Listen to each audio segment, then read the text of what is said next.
Le niveau de sécurité a été relevé autour des institutions les plus vitales du pays et de plus de 2600 églises en vue des fêtes de Noël et du Nouvel An.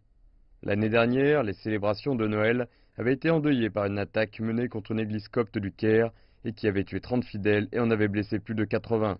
Le gouvernement a annoncé la semaine dernière avoir déjoué un projet d'attentat à la bombe contre 2 églises à Alexandrie et dans le gouvernorat de la Nouvelle-Vallée. Les opérations préventives menées par la police se sont accrues dernièrement, ainsi que le partage d'informations et les systèmes de surveillance. C'est une nouvelle stratégie pour empêcher les attentats.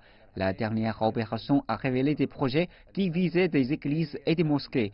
5 terroristes ont été tués et 10 autres arrêtés dans des raids à Alexandrie. Les groupes affiliés à l'État islamique se sont attaqués pour la première fois à une mosquée dans le Nord Sinaï. Ils y ont tué plus de 300 personnes au cours d'un vendredi de prière, poussant les forces de sécurité à réajuster leurs tactiques. La sécurité a été renforcée non seulement autour des installations stratégiques et des églises, mais également autour des mosquées.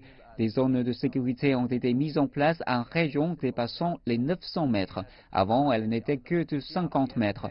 Des caméras de surveillance et des équipements de fouilles corporelles ont également été installés dans tous les bâtiments. Les forces spéciales bien équipées et des véhicules patrouillent les rues et s'apprêtent à intervenir à tout moment. Le gouvernement a assuré avec force que les festivités se passeraient bien, contrairement à 2016. Cela devrait donner la force psychologique nécessaire à la population pour profiter des réjouissances de la fin de l'année.